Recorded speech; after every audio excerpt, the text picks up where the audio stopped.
সুপ্রিয় দর্শক, বিশ্ব সংযোগে আপনাদের স্বাগতম। কেমন আছেন আপনারা? নিশ্চয়ই ভালো, আমরাও ভালো আছি। আপনাদের সঙ্গে রয়েছি আমি আজকে কাজল হায়দার, আর আমার সঙ্গে স্টুডিওতে রয়েছেন সিনিয়র সাংবাদিক আহমদ আতিক। আতিক ভাই, বিশ্ব সংযোগের দর্শক এবং আমার অনুষ্ঠানে কলাকুশলীদের পক্ষ থেকে আপনাকে স্বাগত জানাচ্ছি আমাদের অনুষ্ঠানে। দর্শক শ্রোতাদেরও স্বাগত।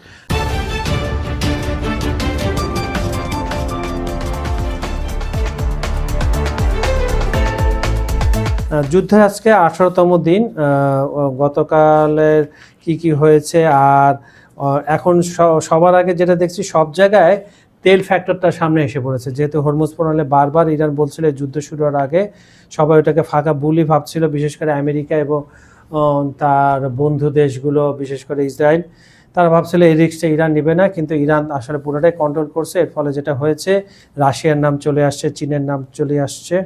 মানে এই কারণ তাদেরকে তো গরিব দেশ, বিশেষ করে তৃতীয় বিশ্বের দেশগুলোকে বাঁচতে হবে, বাঁচতে হলে তাদের তেল দরকার। ধনী দেশেরও একই অবস্থা। তো আপনি পুরো বিষয়টা কিভাবে দেখছেন আতিক ভাই? আসলে পুরো বিষয়টার জন্য তো দায়ী মার্কিন যুক্তরাষ্ট্র এবং ইসরায়েল। এবং তারা যেভাবে বলে যে তাদের গোয়েন্দারা পৃথিবীর শ্রেষ্ঠ এবং তাদের যুদ্ধাস্ত্র, গোয়েন্দা কার্যক্রম সবকিছু, এখন মনে হচ্ছে এগুলি তাদের মিডিয়া দ্বারা তারা মানুষের মধ্যে একটা ন্যারেটিভ তৈরি করছে যে আমরা হলিউডের মুভির মতো। কিন্তু বাস্তবে যে তারা হলিউডের মুভির মতো না। প্র্যাকটিক্যালি আমরা ইউক্রেন যুদ্ধেও দেখতে পেলাম যে তাদের যুদ্ধাস্ত্র ঠিক মতো কাজ করে না। আবার এখন ইরানের সাথে তো এটা একদম চরমভাবে দেখতে পাচ্ছি। তো আপনি খেয়াল করবেন যে তেলের দাম কিন্তু আসলে সারা দুনিয়ায় আবারও বাড়ছে। মার্কিন যুক্তরাষ্ট্র বিশেষ করে তাদের রিজার্ভ বিভিন্ন জায়গা থেকে মার্কেটে কিছু ছেড়ে আপাতত মাঝে কিছুদিন কমিয়েছিল, কিন্তু এখন আবার সেইটা মোটামুটি $100, $103-4 দিকে চলে গেছে। আর পশ্চিমা নিষেধাজ্ঞার তোয়াক্কা না করেই থাইল্যান্ডের মতো দেশ, তারাও কিন্তু এখন রাশিয়ার থেকে তেল কেনার বিষয়টি নিশ্চিত করেছেন। যেমন থাইল্যান্ডের পররাষ্ট্রমন্ত্রী সিহাসাক পুয়াংকেটকেও, ইনি ওখানকার দ্য নেশন পত্রিকায় সাক্ষাৎকারে বলেছেন যে আমরা ইতিমধ্যে রাশিয়ার সাথে যোগাযোগ করেছি এবং আমাদের কাছে 95 থেকে 100 দিনের জ্বালানি মজুদ আছে, কিন্তু যদি যুদ্ধ চলতে থাকে তাহলে তো আমরা প্রবলেমে পড়বো, মানুষের যেন কোনো সমস্যা নয়, এই জন্য তারা। এবং এই মুহূর্তে আসলে মার্কিন যুক্তরাষ্ট্রের বাগদাদ যে তাদের দূতাবাসটা, ওইখানে ব্যাপক হামলা হচ্ছে দিনকে দিন, এবং ওইখান থেকেও কিন্তু ইরানে হামলা হয়। তো এই জন্য ওই ইরাকের প্রধানমন্ত্রীকে সাংবাদিকরা জিজ্ঞেস করেছিলেন যে আপনি ইরানি হামলার ব্যাপারে কিছু বলছেন না কেন? উনি বললেন যে না, ইরান তো আমার দেশে হামলা করে না, কারণ আন্তর্জাতিক রীতি অনুযায়ী যেই দেশের দূতাবাস ওইটা ওই দেশের ভূমি। তো ইরান মার্কিন যুক্তরাষ্ট্রে হামলা করতেছে আমাদের দেশে, একমাত্র লোক দেখা গেল ব্যতিক্রম। হ্যাঁ, আর এর মধ্যে সবচেয়ে যেই বিষয়টা আলোচিত সেটা হলো ইরানের যে সর্বোচ্চ নিরাপত্তা পরিষদের প্রধান ডক্টর আলী লারিজানি, উনি মুসলিম বিশ্বের নেতা এবং জনগণের উপলক্ষে একটা বার্তা দিয়েছেন। সেখানে রাসূল সাল্লাল্লাহু আলাইহি ওয়াসাল্লাম একটি হাদিস উদ্ধৃত করেছেন, যেখানে উনি বলেছেন যে যখন কোনো মুসলমান অন্য মুসলমানের কাছে সাহায্য চায় নিরুপায় হয়ে, তখন তাকে সাহায্য করা হলো ফরজ, এবং এটা না করলে তার মুসলমানিত্ব নিয়ে প্রশ্ন দেখাতে, এটা রাসূল সাল্লাল্লাহু আলাইহি ওয়াসাল্লাম বলে গেছেন। তো উনিও এই প্রশ্নটি আবার সবার সামনে এনেছেন। সারা বিশ্বের মুসলমানদের প্রতি তিনি আহ্বান জানিয়েছেন এই হাদিসটির ব্যাপারে যেন তারা আবার ভাবে, এবং তিনি বলতে চাচ্ছেন যে কোনো মুসলমানের সাহায্যের আহ্বান শুনে সাড়া না দিলে সে মুসলমান নয়, এটা রাসূল সাল্লাল্লাহু আলাইহি ওয়াসাল্লাম বলে গেছেন। তাহলে মুসলিম বিশ্বের শাসকরা কি করছে, তারা কাদের সাথে আছে? তারা কি ইসরায়েল আমেরিকার সাথে আছে না ইরানের সাথে আছে? এবং ইরানের অবস্থানটাকে তিনি ব্যাখ্যা করেছিলেন ঠিক আপনার কারবালার ঘটনার মতোই। কারবালার ঘটনায় যেমন খুব অল্প কিছু লোক নিয়ে ইমাম হোসেন ঝাঁপিয়ে পড়েছিলেন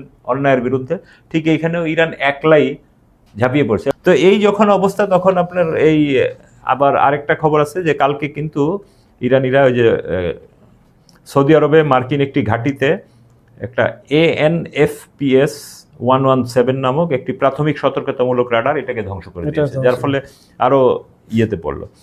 আর আপনি ওই দেখবেন যে আয়াতুল্লাহ এখন যে নতুন রাহবার আসছে, এই রাহবারের ব্যাপারে বলা হচ্ছে ইনি অসুস্থ, আহত হয়ে গেছে, রাশিয়ায় চিকিৎসা নিতে গেছে, মারা গেছে, নানান ধরনের কথা। এগুলো আসলে ওই যে তার পিতার বেলায়ও বলা হয়েছিল উনি রাশিয়া পালিয়ে গেছে, ব্যাংকারে চলে গেছে। এগুলো আসলে ইসরায়েলিরা করতেছে যে তার ট্র্যাক করার জন্য, যে উনি আসলে কোথায় আছেন। হ্যাঁ, তো এগুলো আসলে পুরা ফেক। এর আর উল্টা দিকে খেয়াল করেন আপনি, নেতানিয়াহুর ব্যাপারে যে বলা হচ্ছে, তিনি কিন্তু এই যে গত 12 দিনের যুদ্ধে তখন কিন্তু পুরা গ্রিসে পালিয়েছিলেন। আবার এখন এইবারের যুদ্ধেও কিন্তু প্রথম দিকে উনি জার্মানিতে ছিলেন, আর যদি এখন দেশে আইসাও থাকেন, হয় গভীর কোনো বাংকারে যেগুলো নিউক্লিয়ার প্রোটেক্টেড, এই ধরনের কোনো বাংকারে আইসা সে লুকায় আছে, এবং তার ব্যাপারটা অনিশ্চিত। এবং যেহেতু ভিডিও ছাড়া হচ্ছে সবই এআই, 3টা ভিডিও ছাড়া হচ্ছে, 3টাই ফেক। হ্যাঁ, আর আরেকটা খবর হলো এদিকে ইসরায়েলি সামরিক বাহিনীর যে স্পোক্স পারসন লেফটেন্যান্ট কর্নেল এলা ওয়াইওয়া, উনি মারা গেছেন বলে বিভিন্ন সংবাদ মাধ্যমে দেখা গেছে, এবং ইরাকি যে প্রতিরোধ বাহিনীগুলোর যে মুখপাত্র উনিও নিহত হয়েছেন। হ্যাঁ, আর আরেকটা অসমর্থিত খবরে যে আমরা দেখতে পাচ্ছি যে ইউএসএস কার্নি নামে ওদের একটা ডেস্ট্রয়ার ছিল, এটা অনেক পুরনো। হ্যাঁ, তো এটাতে 1944 সালের পরেই প্রথমবার এটা ধ্বংসের, মানে এরকম একটা ডেস্ট্রয়ার ধ্বংসের কথা শোনা যাচ্ছে। এটা মার্কিন পক্ষ থেকে এখনো কোনো বক্তব্য দেওয়া হয়নি। হ্যাঁ, আর এইবারের যে আরেকটা মানে আপনি মৌলিক জিনিস দেখতে পারেন, এই ওয়াশিংটন পোস্ট গতকাল একটা সংবাদ ছাপিয়েছে যে 200-র বেশি মার্কিন সেনা আহত হয়েছে, এদের মধ্যে কিছু গুরুতর। তার মানে এটা কিন্তু খুবই সিগনিফিকেন্ট, যেটা তারা অন্তত স্বীকার করতেছে। হ্যাঁ, আর ইরানিদের বক্তব্য হলো যে এই অঞ্চলের মার্কিন ঘাঁটিগুলো খালি না হওয়া পর্যন্ত আমাদের অব্যাহত হামলা চলবে। আর আপনি একটা জিনিস দেখতে পাচ্ছেন যে বাংলার এই যুদ্ধ নিয়ে সারা পৃথিবীর বাঘা বাঘা সামরিক, বেসামরিক, রাজনৈতিক, বুদ্ধিজীবী নানান বুলি আপনার আছে, এবং এদের অধিকাংশেরই ন্যারেটিভটা তো ধরেন মার্কিনীরা তৈরি করে রাখছে, ব্যাকবোন নষ্ট, যার ফলে এরা এটা মানতেই পারতেছে না যে ইরানের হাতে এরা হামলা হচ্ছে। হ্যাঁ, তো এইটাকে আপনি ওইভাবে খেয়াল করতে পারেন যে ইমাম খোমেনি যখন গর্বাচেভকে চিঠি দিয়েছিল সোভিয়েত আমলে যে এখন থেকে কমিউনিজমকে খুঁজতে হবে ইতিহাসের জাদুঘরে, ঠিক বর্তমান যে বিশ্ব ব্যবস্থা আমরা চিনতেছি, ঠিক এই যুদ্ধের পরে এই বিশ্ব ব্যবস্থাটাকেও খুঁজতে হবে ইতিহাসের জাদুঘরে। হ্যাঁ, এটা নতুন করে বলার কিছু নাই। আর আরেকটা এইবারের যে যুদ্ধে নতুন জিনিস মানুষের সামনে খোলাস হয়ে গেল যে এতদিন আমরা ভাবতাম যে ইউরোপিয়ানদের মাথায় কিছু নাই, এরা শুধু আমেরিকানদের দ্বারা ব্যবহৃত হয়, কিন্তু এই প্রথম আমরা দেখতে পেলাম তারা কিছুটা আলাদা করে ভাবতেছে এবং মার্কিনীদের ডাকে সাড়া দিতেছে না। বিশেষ করে যেমন ব্রিটেনকে বলা হয়তো প্রধান এখানে কুশীলব, সেই ব্রিটেন নিজেই এখন আমেরিকার সাথে থাকতেছে না। ট্রাম্প মোটামুটি একলা। আপনার কাছে আমি আসবো, আপনার কাছে যে তথ্য আছে সেগুলো বলবেন। এছাড়া আমাকে জানাবেন যে এই হরমুজ প্রণালী বন্ধ হওয়ার পর সবচেয়ে বেশি কি রাশিয়া লাভবান হলো, কিভাবে সে কি তেল বিক্রি করে ইউক্রেন যুদ্ধ আরও ত্বরান্বিত করবে, নাকি সে যারা তেল পাচ্ছে না তাদের সাথে আরও মিত্রতা বাড়াবে তেল দিয়ে, এটা আপনি একটু আমাদেরকে জানান। সুপ্রিয় দর্শক, আজকের অনুষ্ঠানে প্রথম দর্শক হচ্ছেন বিলাল হোসেন, লিখছেন থ্যাংক ইউ আতিক ভাই। আতিক ভাইয়ের পক্ষ থেকে আমি আপনাকেও ধন্যবাদ জানালাম আমাদের অনুষ্ঠানটা দেখার জন্য। এমডি রফিক লিখছেন আবু জাহেলের অন্তিম সময় কারো সাহায্য মেলেনি, আবু লাহেবের অন্তিম সময় কারো সহায়তা মেলেনি, ডোনাল্ড ট্রাম্প ও নেতানিয়াহুর অবস্থা এখন সেই পর্যায়ে পৌঁছেছে। হ্যাঁ, আপনি যদি বিশ্লেষণ করেন আপনার বিশ্লেষণটা ঠিক, তারাও সে সময় একা হয়ে পড়েছিল, আর ন্যাটোকে তো পাচ্ছেই না পাশে ট্রাম্প।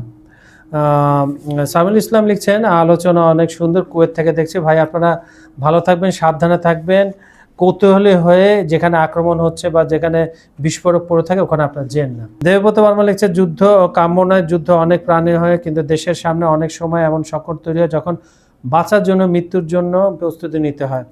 ইরানের মহিলাদের কথা শুনে মনে হচ্ছে ওরা জিতবে বা মরবে, কিন্তু কখনোই হারবে না। ধন্যবাদ, আমাদের আলোচনার সুন্দর একটা বিশ্লেষণ গতকাল যে আমরা করেছেন, আপনি করেছেন। দেবব্রত, আপনাকে ধন্যবাদ জানাচ্ছি। আবু সাহেব লিখছেন অনেক ধন্যবাদ আপনাকে উৎসাহিত করার জন্য, ধন্যবাদ আপনাকেও। বিক্রম লিখছেন real news, thank lord dear, Mohammadpur থেকে দেখছেন উনি, ঢাকা থেকে, ধন্যবাদ। এরপরে ইনসাফ আইডি থেকে লিখছেন চীন, রাশিয়া, উত্তর কোরিয়া আমার মতে এই মুহূর্তে সরাসরি ইরানের পাশে থাকার ঘোষণা দেওয়া জরুরি বলে মনে করি। নিজেদের অবস্থান আমেরিকা সহ গোটা বিশ্বের কাছে যে তারা আর মার্কিন যুক্তরাষ্ট্র আধিপত্য ডলার ব্যবসা বন্ধ করে নিজেদের মুদ্রানীতি ঘোষণা তৈরি করা উচিত, তাহলে আমেরিকা তারা তো অলরেডি এটা ঘোষণা দিয়েই দিচ্ছে, আর কিভাবে দিবে? স্বীকৃতি থেকে শুরু করে চীন গত শুক্রবার বলেছে $2 মিলিয়ন তারা সহায়তা পাঠাচ্ছে। তারপর ইসরায়েল এবং মার্কিন যুক্তরাষ্ট্রের ঘাঁটিগুলোর চিত্র তুলে দিচ্ছে তাদের সবার কাছে। আর রাশিয়া তো বারবার নিন্দা জানাচ্ছে, পাশে আছে বেলারুশকে দিয়ে বলার চেষ্টা করছে কি লাগবে বলো। মেদভেদ বলতেছে যে অফিসিয়ালি কোনো সাহায্য এখনো চাওয়া হয়নি, সাহায্য হলে আমরা প্রস্তুত সাহায্য করতে। তাহলে এরা অলরেডি মাঠে নেমে গেছে, অন দ্য ফিল্ড রয়েছে, ফ্রন্ট লাইনে খেলছে ইরান তাদের নিজেদের শক্তি দিয়ে। আহমদ সাফিউল লিখছেন আতিক ভাইকে ডেইলি রাখবেন, আমরা খুব ভালো লাগে। কাজল ভাই থ্যাংক ইউ টরন্টো থেকে আপনাকে ধন্যবাদ। পুরা টরন্টো প্রবাসী বাংলাদেশ রাখবো আমরা। আতিক ভাইকে পাবো ইনশাআল্লাহ, উনি ওনার জন্য সুস্থতার জন্য দোয়া করেন, আমরা যেমন মানসিক এবং শারীরিকভাবে সুস্থ থাকতে পারি। এবং বিশেষ করে যারা এই যুদ্ধটা চালাচ্ছে, এই আপনার প্রশ্নবিদ্ধ যারা শক্তিধর বলে নিজেদেরকে, তাদের মস্তিষ্ক সুস্থ হওয়া দরকার, এটা আমরা মনে করি। ধন্যবাদ আপনাকে। আতিক ভাই, যে প্রশ্নগুলো আমি রেখে গেছিলাম, আপনি যে মাঝখানে যে আমি আপনাকে থামিয়ে দিয়েছিলাম, আপনার প্রশ্নের উত্তর দিচ্ছি। তার আগে আরো কয়েকটা, আপনার এই গতকাল ইরান কিন্তু আরব আমিরাতের আল ধাফরা মার্কিন ঘাঁটিতে তাদের যে গোলা বারুদের ডিপো, ওইখানে হামলা করেছে এবং হামলা এত কঠিন ছিল যে দ্রুত মার্কিনিরা ওইখান থেকে তাদের বিমানগুলো সরিয়ে নিয়েছে। এটা জানিয়েছে ইরানের যে খাতামুল আম্বিয়া বিমান ঘাঁটির স্পোক্স পারসন। এবং এই ঘাঁটির 80% অবকাঠামোই এর মাধ্যমে ধ্বংস হয়েছে। তো ইরানিরা আসলে এই কাজগুলো করতেছে যে এদের ঘাঁটিগুলোর অবকাঠামো ধ্বংস করেছে, যাতে বিমানগুলো এখানে আর থাকতে না পারে বা ল্যান্ড করতে পারে, আর থাকলে যেন শেষ হয়ে যায়। এবং তারা আরও জানিয়েছে যে ইরান তাদের হামলা স্থিতিশীল রেখেছে। স্থিতিশীল কেমন? তারা প্রতিদিন বিভিন্ন জায়গায় আশেপাশে 50 থেকে 100টা ড্রোন দিয়ে হামলা চালায় এবং 10 থেকে 30টা মিসাইল ফায়ার করে। এবং মজার ব্যাপার, এখন কিন্তু ইরানি মিসাইলগুলোকে আর কেউ ঠেকাতে পারে না, যার ফলে এই 30টা মিসাইল যদি তারা ফায়ার করে থাকে, 30টাই গিয়ে ধ্বংসলীলা। এবং বিভিন্ন ছবিতে এখন দেখা যাচ্ছে যে ইসরায়েলের রাজধানী তেল আবিব, যেটাকে আরবিতে বলে তেল রাবি, ওদের হিব্রুতে তেল আবিব, তো এই শহর কিন্তু এখন পুরো যে ফিলিস্তিনের ওই অংশটার মতো পুরো ধ্বংসস্তূপে পরিণত হচ্ছে। তারা এই স্বাদ নিতে চাচ্ছে এবং এরা কিন্তু এখন সারাক্ষণই একটু পরপরই খালি বাংকারে ঢুকে। আমার একটা তথ্য মানে প্রশ্ন ছিল এবং আমি দেখছিলাম আপনার কাছে প্রশ্নটা করে, যেহেতু আপনি বিষয়টা উঠিয়েছেন, সেটা হচ্ছে আপনার আইডিএফ, তাদের যে ইসরায়েলের সেনাবাহিনীর একটা অংশ, তারা তাদের জনগণ বিদেশে যাওয়া থেকে থামাচ্ছে, এক প্রকার নজরবন্দি, গৃহবন্দী করে রাখা হয়েছে ইসরায়েল, হিউম্যান শিল্ড হিসেবে ব্যবহার করার জন্য। এবং আপনি জানেন যে গতকাল আমরা বলছিলাম যে ইসরায়েলি ধর্মগুরুরা ইউরোপের ইহুদিদের আহ্বান জানাচ্ছে, তোমরা দেশে ফিরো, ওইখানে তোমরা নিরাপদ না। আবার এদিকে দেশের গুলাকে বাইরে দিয়েছেন। তার মানে তারা কিন্তু এই যে প্রথম 12 দিনের যুদ্ধে আমরা তখনই দেখছিলাম ইসরায়েলের জনসংখ্যা যদি আমরা এই 80 লাখ একটা হিসাব করে, তখনই কিন্তু 10 থেকে 15 লাখ পালিয়ে গিয়েছিল। এরপরে বাকি যা ছিল, এর মধ্যে এই যুদ্ধ শুরু হওয়ার সময় আরো 8-10 লাখ পালিয়ে গেছে। ওদের কিন্তু জনসংখ্যা দিন দিন কমছে। আপনি যদি জনসংখ্যা না থাকে, আপনি যুদ্ধ করবেন কি দিয়ে?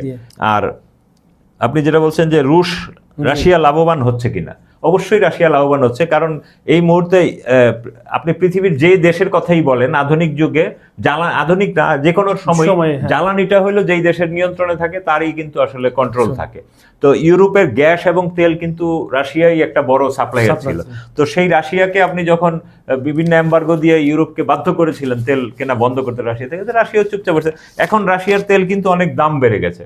এখন ইউরোপ চাইলেও কিন্তু রাশিয়া দিচ্ছে না, সে একটু হাত গুটিয়ে আচ্ছা দেখি কি হয়, হয়তো গোপনে সেল করতেও পারে, সেটা তো আর আমরা এখনো জানা যায় না কোনো মিডিয়া। কিন্তু রাশিয়া তার মিত্র দেশগুলোকে ঠিকই দিচ্ছে না, মিত্র দেশগুলোর সাথে তো আগেও দিত, এখনো দিচ্ছে। বরং এখন তাদের যে মিত্র, রাশিয়ার মিত্র ভারত এখন মার্কিনীদের পক্ষে গিয়ে কিন্তু আর একটা বিপদে পড়েছে। মানে আগের যে রাশিয়ার সাথে তার মিত্রতা ছিল, রাশিয়ানরা এখন একটু শীতল হয়ে যাচ্ছে তাদের সাথে। আর আরেকটা জিনিস অদ্ভুত, বাংলাদেশ চাইলে তো রাশিয়া থেকেও নিতে পারে তেল।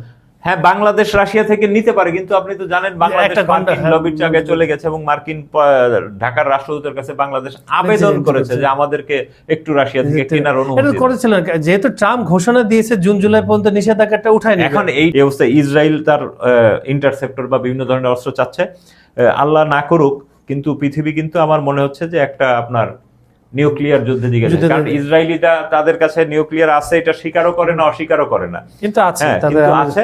এবং তারা যখন ইসরায়েলের এখন অবস্থা এরকম খাবলা খাবলা হয়ে যাচ্ছে পুরা ইসরায়েলটা, ওরা যখন দেখবে শেষ দিকে তাদের আর কিছু না, ইরানি মিসাইল তো ঠেকাতেই পারতেছে না, প্রত্যেকটা তাদের গতকাল তেল আবিবের ইরানি বোমা হামলায় তাদের যে শেয়ার মার্কেট টার্কেট এই সব এই এলাকাটা পুরো বাণিজ্যিক এলাকাও ধসিয়ে দেওয়া হয়েছে। যার ফলে এরা যখন আরো বেশি ইয়ে করতে যাবে, যে কোনো সময় একটা অ্যাক্সিডেন্ট তারা ঘটায় ফেলতে পারে। এটা আমরা চাই না, আর এই জিনিস আর কোনো অস্ত্র নাই, মার্কিন যুক্তরাষ্ট্রও নিতে পারছে না। তো আল্লাহ আমাদেরকে এই হেফাজত করুক, মানব জাতিকে হেফাজত করুক, কারণ এটা হইলে পৃথিবীতে কিন্তু নিউক্লিয়ার ওয়ার শুরু হয়ে যাবে, যে যাতে লঞ্চ করে দেবে। তো সুপ্রিয় দর্শক, আতিক ভাই শেষ কথা দিয়ে আমি আজকের অনুষ্ঠান শেষ করতে চাই। আমরা যার ধর্মের যিনি আছেন তারা যেন সৃষ্টিকর্তাকে ডাকি যে এই বিপদের মুখে যেন আমরা না পড়ি, যথেষ্ট হয়েছে। এমনিতে একটার পর একটা যুদ্ধ পুরো পৃথিবীর 12টা 13টা যা বাজানোর দরকার বাজিয়ে দিচ্ছে, তাদের তো কিছু হয় না, তারা একটা ড্রয়িং রুমে কফি খায় আর বিভিন্ন দেশ দখলের নীল নকশা করে। সমস্যা হয় আমাদের মতো দেশের মানুষজন, সাধারণ মানুষের। তো সবাই দোয়া করবেন সবার জন্য। আর বিশ্ব চন্দ্রকের এই অনুষ্ঠানটা আপনার পৃথিবীর কোন প্রান্ততে দেখছেন সেটা একটু জানিয়ে দিন। আমাদের ভিডিওগুলো সম্পূর্ণ দেখে লাইক, কমেন্ট ও শেয়ার করবেন। আজ এখানে বিদায় নিচ্ছি। আপনারা সবাই ভালো থাকবেন, সুস্থ থাকবেন, নিরাপদে থাকবেন এবং তথ্যের উপরে থাকবেন, সবসময় আপডেট করবেন নিজেকে। সবাইকে ধন্যবাদ।